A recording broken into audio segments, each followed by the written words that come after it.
എന്താ പഴമൊക്കെ പിടിച്ചോണ്ടെന്നല്ലേ? ഇന്ന് ഞാനൊരു പഴംപൊരി ഉണ്ടാക്കുന്ന വീഡിയോ ആണ് കേട്ടോ. എനിക്കറിയാം ഈ ലോകത്തുള്ള സകല മലയാളികൾക്കും പഴംപൊരി ഉണ്ടാക്കാൻ അറിയാമെന്ന്. This video is completely dedicated to my Tamil audience. ഞാൻ ഈ ചെന്നൈയിൽ വന്ന നാൾ തൊട്ട് എൻ്റെ അടുത്ത് എൻ്റെ കൂടെ വർക്ക് ചെയ്യുന്നവരായിക്കോട്ടെ, എൻ്റെ കുട്ടികളായിക്കോട്ടെ ഒക്കെ കേൾക്കുന്ന ഒരു കാര്യമാണ് കേട്ടോ, ഈ പഴംപൊരി ഉണ്ടാക്കിക്കൊണ്ട് തരുമെന്നുള്ളത്. അപ്പം ഞാൻ എൻ്റെ കൂടെ വർക്ക് ചെയ്യുന്നവർക്ക് ഓൾറെഡി ഉണ്ടാക്കിക്കൊണ്ട് കൊടുത്തിട്ടുണ്ട്, പക്ഷേ എൻ്റെ കുട്ടികൾക്ക് ഉണ്ടാക്കിക്കൊണ്ട് കൊടുക്കാൻ സ്കൂൾ റൂൾസ് അനുവദിക്കുന്നതല്ല. So I thought of uploading a video regarding how to make pazhampori. അപ്പോൾ അവർക്കത് വീട്ടിലുണ്ടാക്കാൻ പറ്റുമല്ലോ. സോ ഫസ്റ്റ് നമുക്ക് വേണ്ടത് പഴമാണ് ഗൈസ്, പഴം. ഓക്കെ, ഏത്തപ്പഴം, നേന്ത്രപ്പഴം. ഓക്കെ, ആദ്യം നേന്ത്രക്കായ വേണം.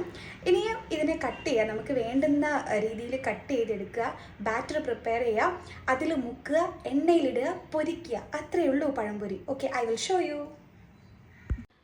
അപ്പോൾ ഞങ്ങൾ മലയാളികളുടെ ഒഴിച്ചുകൂടാനാവാത്തൊരു 4 മണി പലഹാരമാണ് ഈ ബനാന ഫ്രിറ്റേഴ്സ് അഥവാ പഴംപൊരി അഥവാ ഏത്തയ്ക്കാപ്പം എന്നൊക്കെ പറയുന്ന ഈ ഒരു സംഭവം കേട്ടോ. അപ്പോൾ നമുക്ക് വേണ്ടുന്ന ഇൻഗ്രീഡിയൻസ് എന്ന് പറഞ്ഞാൽ അരിപ്പൊടി ഓർ ഗോതമ്പ് പൊടി അല്ലെങ്കിൽ മൈദ, ഉപ്പ്, turmeric powder, sesame seeds, cumin seeds, sugar, water, oil. ഇത്രയും സംഭവങ്ങളാണ് നമുക്ക് വേണ്ടത്. അപ്പോൾ ഞാനിവിടെ മൈദ എടുത്തിട്ടില്ല, ബിക്കോസ് മൈദ ഈസ് അൺഹെൽത്തി.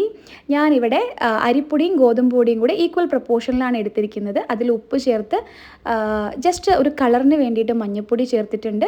കൂട്ടത്തിൽ കുറച്ച് എള്ള്, സെസമി സീഡ്സും അതേപോലെ ജീരകവും ക്യൂമിൻ സീഡ്സും ആഡ് ചെയ്തിട്ടുണ്ട്. പിന്നെ കുറച്ച് പഞ്ചസാരയും കൂടി ഇട്ട് നന്നായിട്ട് വെള്ളം ഒഴിച്ച് കലക്കുക. ഒരുപാട് വാട്ടറി ആകാൻ പാടില്ല, ഒരുപാട് തിക്കും ആകാൻ പാടില്ല കേട്ടോ. എന്നിട്ട് നമ്മുടെ മുറിച്ച് വെച്ച ഏത്തയ്ക്ക, അത് നമ്മുടെ സൈസിനനുസരിച്ച് നമുക്ക് 2ആയിട്ട് മുറിക്കാം, 4ആയിട്ട് മുറിക്കാം, വീണ്ടും ചെറുതായിട്ട് മുറിക്കാം, നമ്മുടെ ഇഷ്ടമാണ്. പിന്നെ ചെറുതായിട്ട് മുറിക്കുമ്പോഴാണ് കേട്ടോ കുറച്ചുകൂടെ ടേസ്റ്റ് കിട്ടുന്നത്. എന്നിട്ട് എണ്ണയിൽ മുങ്ങിക്കിടക്കുന്ന പോലെ നന്നായിട്ട് എണ്ണയിൽ നല്ല കോട്ടായിട്ട് കിടക്കുന്ന പോലെ ഇടുമ്പോൾ കുറച്ചുകൂടെ ഒരു ഫ്രൈ ആയിട്ട് വരും. നമുക്ക് അത്രയും ഓയിൽ വേണ്ടാത്തത് കൊണ്ടാണ് ഞാൻ ദോശപ്പാനിൽ ഉണ്ടാക്കിയത്. എന്നിട്ട് അങ്ങോട്ട് ഇങ്ങോട്ടൊക്കെ തിരിച്ച് മറിച്ച് വിട്ടിട്ട് ഉണ്ടാക്കുക. സംഗതി ഭയങ്കര ടേസ്റ്റാണ്. അതേപോലെ ഒരുപാട് പഴുത്ത ഏത്തപ്പഴം എടുക്കരുത്, ഒരുപാട് പച്ചയും ആകരുത്. ഇത് ഒരു മീഡിയം ലെവലിൽ നിൽക്കുന്ന ഏത്തപ്പഴമായിരിക്കണം കേട്ടോ. അപ്പോൾ ആ സാധനം നല്ല ടേസ്റ്റ് ഉണ്ടായിരുന്നു, അടിപൊളിയായിട്ട് വന്നു. അപ്പോൾ ആണത് കറക്റ്റ് സ്കൂൾ കഴിഞ്ഞ് വന്ന സമയമായിരുന്നു. ഞാനാണല്ലോ ഫസ്റ്റ് വരുന്നത്. അപ്പോൾ ഞാനൊരു ഹാഫ് ആൻ അവറിൽ പ്രിപ്പയർ ചെയ്തതാണ് ഈ ഒരു സംഭവം, ഇൻക്ലൂഡിങ് വീഡിയോ. അപ്പോൾ എനിക്ക് അത്രയും സമയം എടുത്തുള്ളൂ. അപ്പോൾ 10 മിനിറ്റിൽ ഉണ്ടാക്കാൻ പറ്റൂ കേട്ടോ. നല്ല ചൂടായിരുന്നു. അങ്ങനെ ഞങ്ങൾ രണ്ടുപേരും കൂടി അതങ്ങോട്ട് കഴിച്ചു. കറക്റ്റ് സമയത്തൊരു മഴയൊക്കെ പെയ്തു കേട്ടോ.